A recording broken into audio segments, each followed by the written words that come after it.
Every agronomist in Pemiscot County, Missouri looked at those ducks and saw the same thing. Ragged feathers, runty frames, necks too thin, bills caked with clay, feet cracked along the webbing. They were all looking at the same flaw. And they were all wrong about what they were looking at. The boy who owned them was 17. He didn't know they were supposed to look better than that, and that was part of it. He'd bought them in the spring of 2019, 150 khaki Campbells from a woman in New Madrid County who was giving up her operation, and he'd paid $1. 10 per bird, $165 total, out of a jar he kept on the shelf above his grandfather's old workbench. Not a farm prodigy. Not some extension service success story waiting to happen. Just a thin kid named Ellis Drummond who didn't say much and paid attention to things most people didn't bother noticing. The ducks lived in a quarter-acre pen that backed up to a drainage ditch between the corn rows and his family's soybean field. His father farmed 340 acres.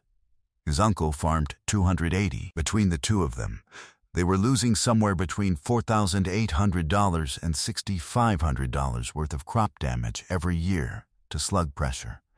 Gray garden slugs, the thumbnail-sized kind that come up from wet soil in early June and eat the cotyledons right off the beans before they can establish. Agronomists had recommended iron phosphate bait. The county extension office had run trials on copper tape exclusion. A sales rep from a regional pesticide company had driven out from Cape Girardeau twice and sold them $2,200 worth of metaldehyde pellets that worked fine until it rained. The slugs kept coming. The ducks were ragged. The slugs kept coming. And nobody in Pemiscot County thought the two facts had anything to do with each other. Somebody had to write this one down, or it would have been forgotten. If you believe stories like this deserve to be remembered, take a second to subscribe before we go any further. The rest of it matters. Herschel Drummond, Ellis's grandfather, had been dead since January of 2017. He was a man who farmed his whole life in the Missouri Bootheel and kept notebooks, not journals. Not diaries, just spiral-bound 5-subject notebooks from Walmart, where he wrote down things he noticed. The notebooks were factual and dry. They sounded nothing like a person talking. Herschel wrote in fragments. Wet spring, slug pressure 1991, ducks on neighbor's corn, no damage. Ask about this. He made notes like a man who expected to follow up but sometimes didn't. He'd farmed through the 1980 farm crisis and kept the land. He didn't talk about that much. Ellis had read the notebooks. Not because someone told him to. He'd been going through them the winter his grandfather died, sitting at the workbench, and he found the 1991 entry on a Wednesday night in February. He didn't think it was important. He filed it somewhere in the back of his mind the way a person does when something doesn't have immediate use, and he left it there for 2 years. The khaki Campbells came later, after the metaldehyde failure, almost by accident. He wasn't exactly certain why he made the connection when he did. He told his father later that he just felt like he ought to try it. He'd been out looking at the beans the first week of June 2019, watching the slugs work along the row bottoms in the early morning, and the memory of the 1991 notebook entry came back to him flat and clear. Herschel had written, "Ducks eat slug. Wet ground duck country anyway." Keep thinking about this. Not elegant, not a plan. Just an observation a dead man had written down and never acted on. Ellis acted on it. The woman in New Madrid County had the Campbells because her husband had kept them for years, and she didn't want the bother anymore. She let Ellis have the whole flock at $1, 10 a bird because he showed up with cash and a livestock trailer his uncle lent him. The birds were already ragged when he got them. Molt stress, she said. and they'd had a rough summer. He loaded them himself in the dark before 5 in the morning, and he drove back to Pemiscot County with 150 ducks shifting around in the trailer and the windows cracked because of the smell. He put them in the pen behind the drainage ditch. He fed them laying crumble and let them have the run of the ditch water. He didn't tell anyone what he was planning to do with them. He wasn't keeping it secret. It just didn't come up. The ducks looked terrible. Gary Pruitt, who ran the ag supply in Haiti and had been in the business for 26 years, saw them from the road that June and told Ellis's father that the boy had been sold a bad flock. Feathers were off. Carriage was wrong. Gary said he'd seen healthier Campbells at the county fair, and those were showbirds that barely went outside. He meant it as helpful. He wasn't wrong about the feathers. Dale Schexnader, a retired extension agent from across the county line, happened by the following week and reached the same conclusion. He was pleasant about it. He suggested Ellis check the feed, said thin birds on laying rations sometimes had protein deficiency. He left a card. The ducks didn't care about any of that. They went about their business. What khaki Campbells do, if you let them range wet ground, is forage. They are not the decorative kind of duck. They were bred in Britain in the late 1800s to be productive egg layers and active foragers, not skittish, not slow, built lower to the ground than a pekin and twice as busy.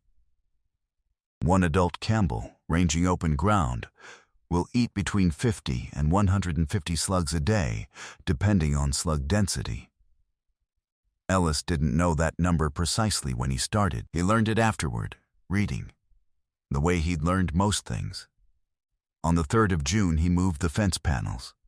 He let 30 of the ducks, a manageable number, ones he could watch, work the headlands of the south soybean field, the stretch between the drainage ditch and the first planted row.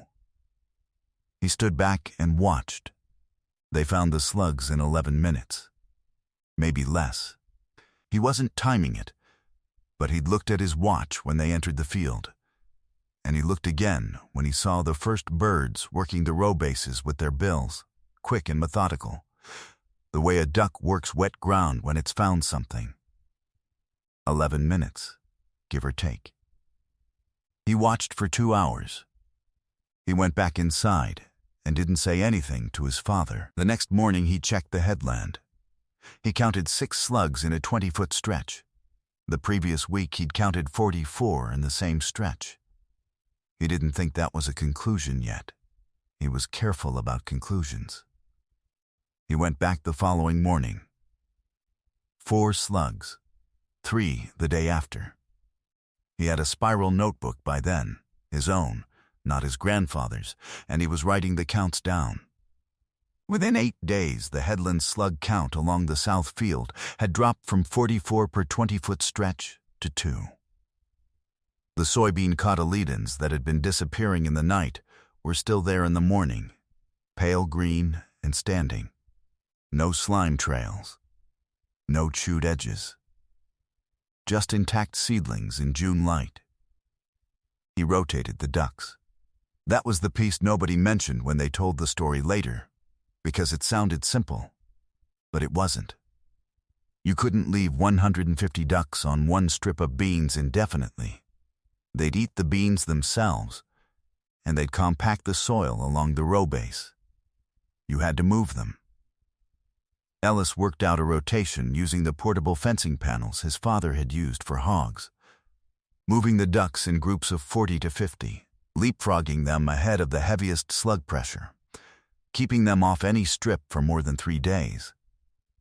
It required getting up early. It required paying attention. He ran the rotation through June and into July, tracking the slug counts every morning in the notebook. The damage to the soybean field that year was less than $400. The previous 3 years had averaged $5,340 in losses. His father did the math twice because he thought he'd made a mistake. his uncle's adjacent field, which the ducks did not reach. They were working 340 acres, not 620, sustained $4,900 in slug damage that same season. They had used iron phosphate bait in May and metaldehyde pellets again in June. They lost the cotyledons along 2 full sections. The math was direct. His father told the Pemiscot County Farm Bureau about it in August. He meant to say my son figured something out, but by the time he'd explained the rotation system and the per strip counts and the cost comparison, the room had questions. Not skeptical questions.